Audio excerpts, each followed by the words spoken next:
How's it going, ladies and gentlemen, and welcome. Your morning cup.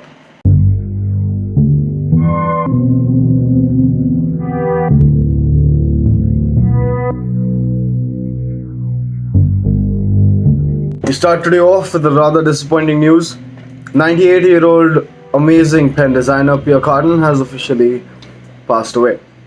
We wish his family well, and we wish everyone who's ever enjoyed a Pierre Cardin pen to cherish that even more than they already did. We move on to the new coronavirus variant now being found in the United States. It turns out that even though travel was blocked, the new variant of the coronavirus has now officially found its way into the United States. We move on to rather shocking news with Croatia being hit by a 6.4 magnitude earthquake.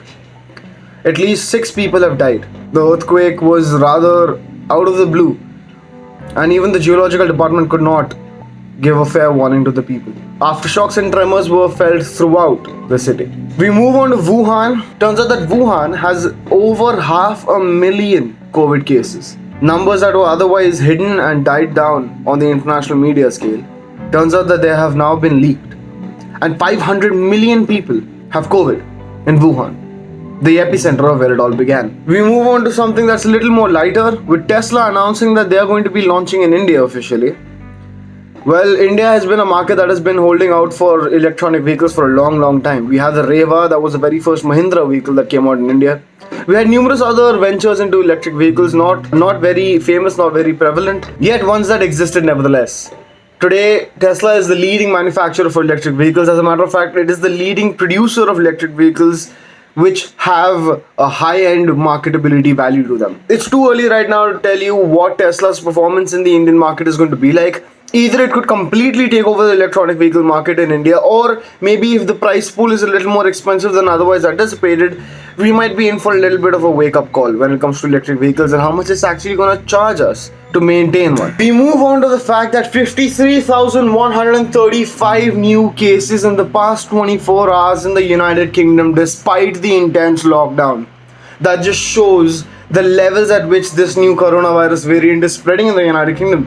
We still aren't aware of the fact that this new variant could be even more dangerous or the same as the existing one, but turns out that this is relatively spreading like wildfire when it comes to the United Kingdom. No one expected it to catch on the way it has, and especially with tier 4 lockdowns in most of the United Kingdom, cases are still going up through the roof. We move on to another very interesting story, and this has been about the Rohingyas. The Rohingyas are the people that were essentially kicked out of Myanmar, even though they belong there.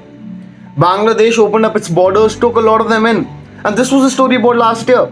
But turns out that this year, Bangladesh has assorted to some new kind of ideologies. Bangladesh is now moving most of these Rohingya people to an isolated island, thereby somehow creating an all-new Rohingya colony, if you will. A colony that has nothing but Rohingya people in it. Bangladesh has already moved around 1,804 people to this new island. Now, about subsidiaries and about rations, I have no idea how these people are going to survive, or if the government of Bangladesh is going to step in and make sure that they can survive as long as they possibly can, prior to them actually developing their own farming. Well, the entire issue resides on one thing and one thing only: that no human right violations should take place and no forced movements should be done. If the Bangladeshi government wants to ensure that these Rohingya people have a place that they call home all on their own, it's nice and understandable that they're trying to give them a piece of land that they can claim. But the point of the matter is that this land is isolated. There is no infrastructure in place, and there is literally nothing on that piece of land. Putting all these Rohingya people and only Rohingya people on this piece of land, it marks for nothing but tragedy. If anyone wants to do any kind of human right violations in this case, it'll be very easy to find out where all of the Rohingyas are. The entire debacle with the Rohingyas started with ethnic cleansing. And with Bangladesh's latest move, the only thing that we should be certain about is the fact that no amount of ethnic cleansing should be done, no matter where on the globe it is. We've seen this time and time again. But we need to understand today, the humanity stands up above all. And trying to ethnic cleanse people just because they don't share the same beliefs as you is nowhere near what a united civilization should look like. We move on to the final story of the day with Pakistan finally announcing that even though they tried to suppress a lot of data earlier, turns out that the United Kingdom COVID virus, the mutated virus, has somehow found its way into Pakistan. Pakistan is facing a new rise in this new COVID-19 variant, and the authorities are rather startled considering the fact that they also were very careful about the people traveling in from Europe. Turns out Pakistan has a lot to deal with when it comes to taming the curve of the coronavirus. And the only thing that we can hope for is that everyone throughout the nation, no matter where you live, no matter who you are, I hope you are safe. I hope wherever you are in the world, you are safe. I hope your family is safe. But the bottom line is, the coronavirus pandemic is still very prevalent. We cannot take it for granted. We cannot just stop taking the measures that have been in place to keep us safe. You see, the vaccine is something that is relatively new. Whether you opt in for the vaccine or whether you don't is your personal choice.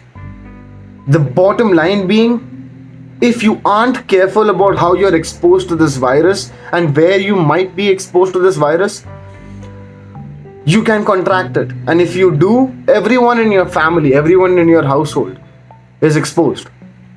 Even though you might be able to deal with it rather well, even though you might be able to recover from it rather well, you don't know how everyone else in your household might deal with this virus. You see, everyone has a different amount of threshold that they can handle. Certain viruses have a huge toll on weaker immune systems, less healthy people, less fit people. As we've noticed, athletes have just sailed through this pandemic. A lot of world champions did contract the coronavirus. They beat it in a matter of days. That just goes to show that if you are taking good care of yourself, if you are on top of your health as well as your fitness, you're good. No matter what hits you in the future as well, you're good. So beyond anything else ever, it's more important today to take care of ourselves. And with that being said, this has been your morning cup. See you tomorrow.